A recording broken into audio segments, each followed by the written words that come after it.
민수기 23장.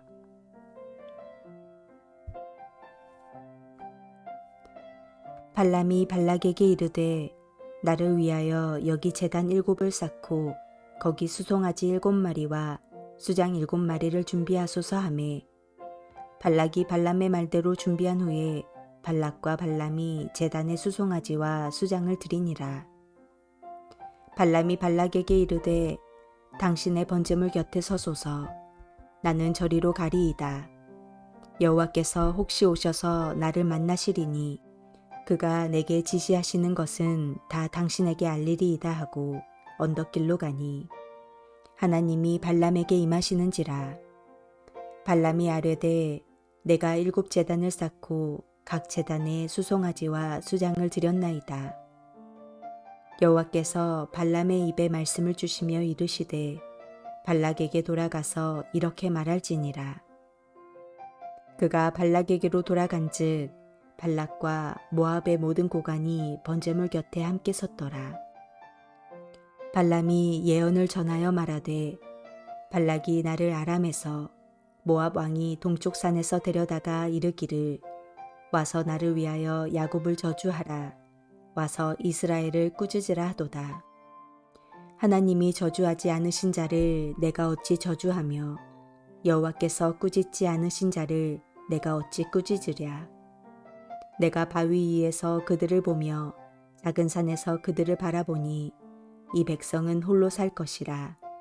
그를 여러 민족 중에 하나로 여기지 않으리로다.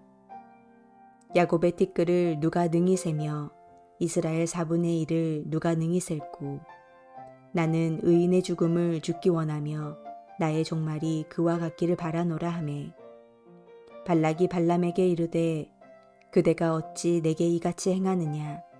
나의 원수를 저주하라고 그대를 데려왔거늘 그대가 오히려 축복하였도다.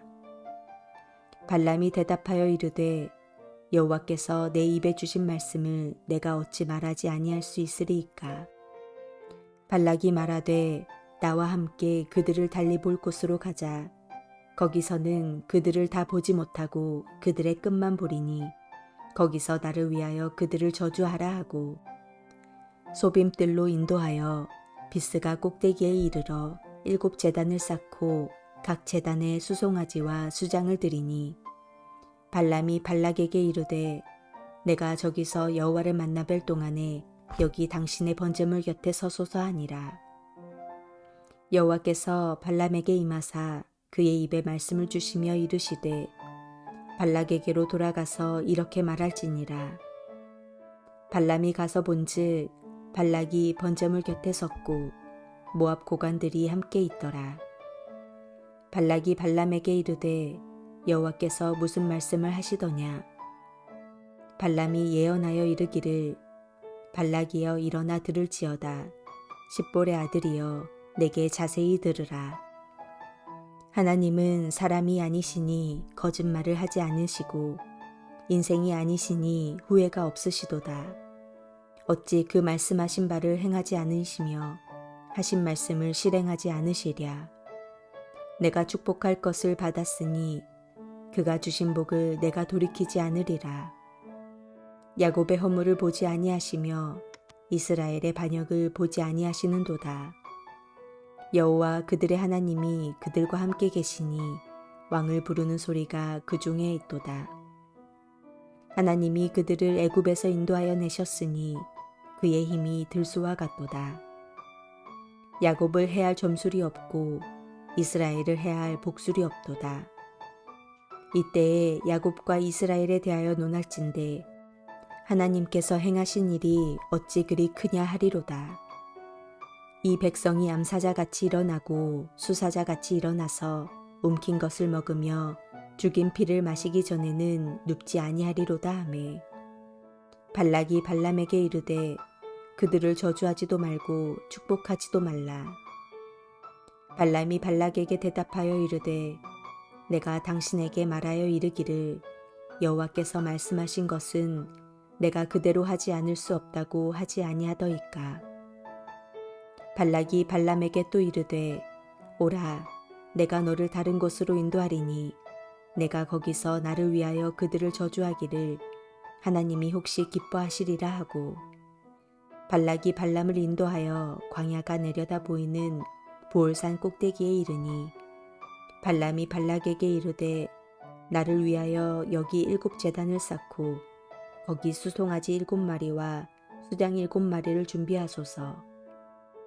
발락이 발람의 말대로 행하여 각 제단에 수송아지와 수장을 드리니라.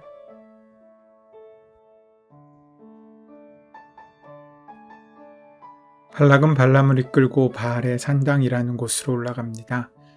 아마 점수를 쓰기 위해 이동한 것 같습니다.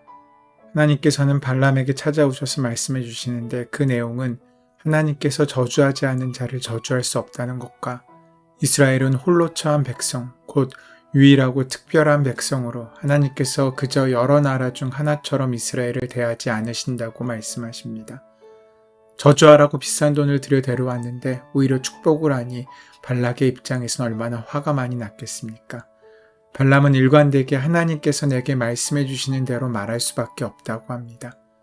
언뜻 좋은 신앙의 고백처럼 보이지만 사실 발람은 이 상황을 이용하고 있는 것처럼 보이기도 합니다.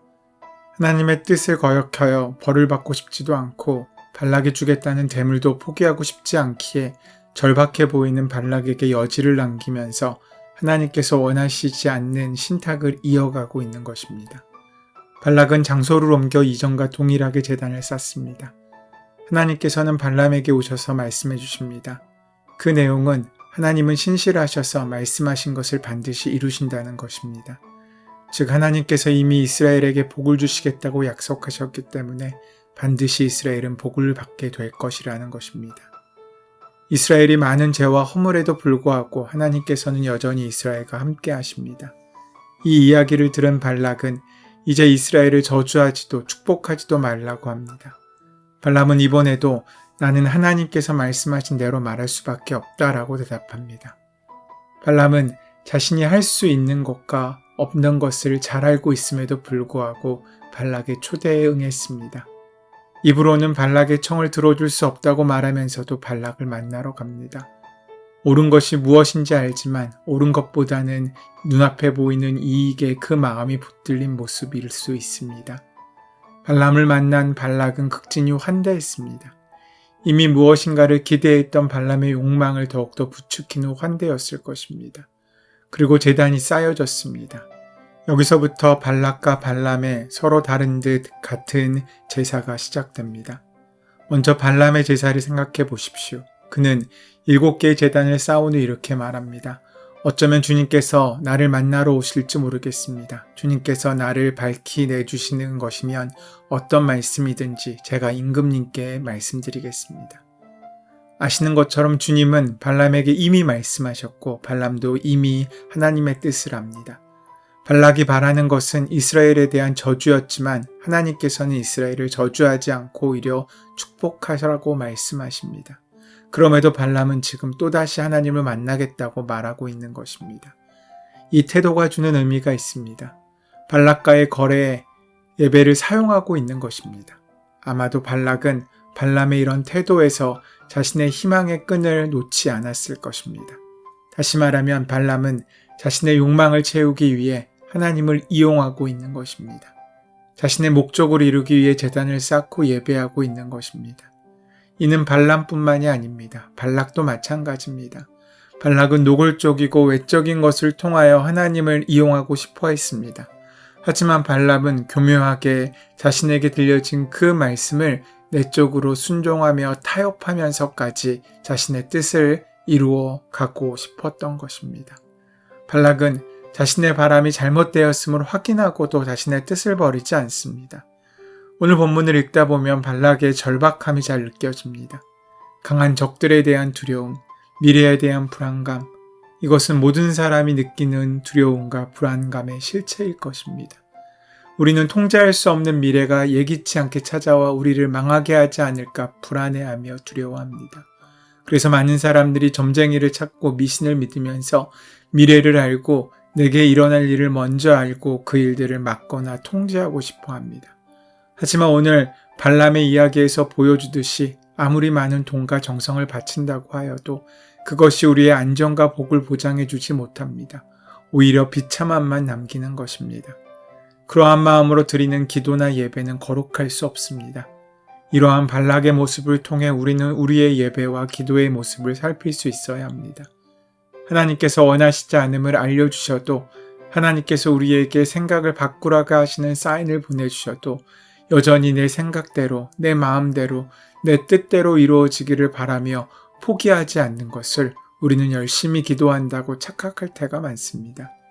변함없으셔야 할 분은 우리가 아니라 하나님이십니다. 따라서 변하고 바뀌어야 할 존재는 우리이지 하나님이 아니십니다. 주님의 말씀은 나를 변화시키기 위한 길이고 우리의 신앙은 나를 변화시키는 힘과 능력입니다. 그러나 우리는 내가 아닌 하나님을 변화시키려고 합니다. 나를 위해 하나님의 마음을 바꾸려고 합니다. 나를 위해 하나님의 뜻을 꺾으려 듭니다. 이것을 신앙인 줄 압니다. 이것을 제사의 힘인 줄 압니다. 하나님께 드리는 제사는 나를 태우는 제사입니다. 하나님께 드리는 제사는 나를 죽이는 제사이고 나는 죽고 그리스도로만 사는 거룩한 삶의 시작인 것입니다. 그것이 나의 참된 예배이고 나의 참된 기도입니다. 갑자기 생활이 곤란해지고 경제적인 문제가 일어나면 힘이 듭니다. 그때 우리는 어떻게 기도합니까? 하나님, 경제적인 상황을 풀어주십시오. 돈을 주십시오. 라고 기도하는 것이 일반적인 모습입니다. 그러나 이렇게는 기도하지 않습니다. 하나님, 주신 대로 가난하게 살겠습니다.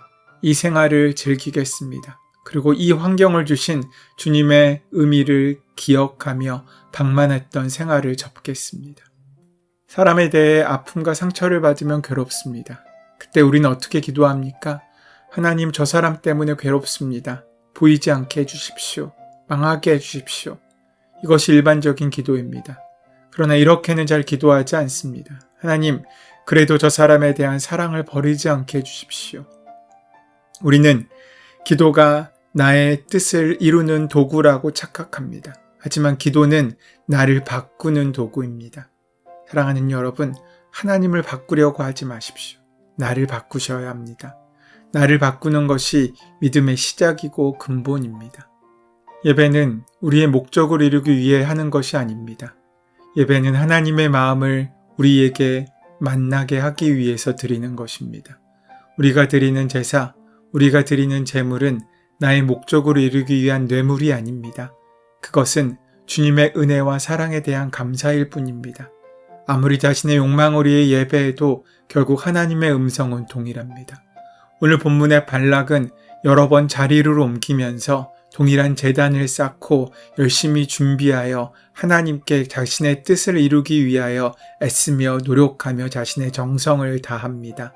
하지만 하나님께서는 그것을 예배라고 제사라고 말씀하시지 않습니다. 그것은 자신의 뜻을 이루기 위해 미신 앞에 무릎 꿇고 부적을 쓰고 구슬하는 욕망의 도구가 될 뿐입니다. 결국 예배는 주님의 마음이 내게 심겨지는 것, 주님의 생각과 뜻이 내 마음에 온전히 임하게 만드는 것이어야 합니다.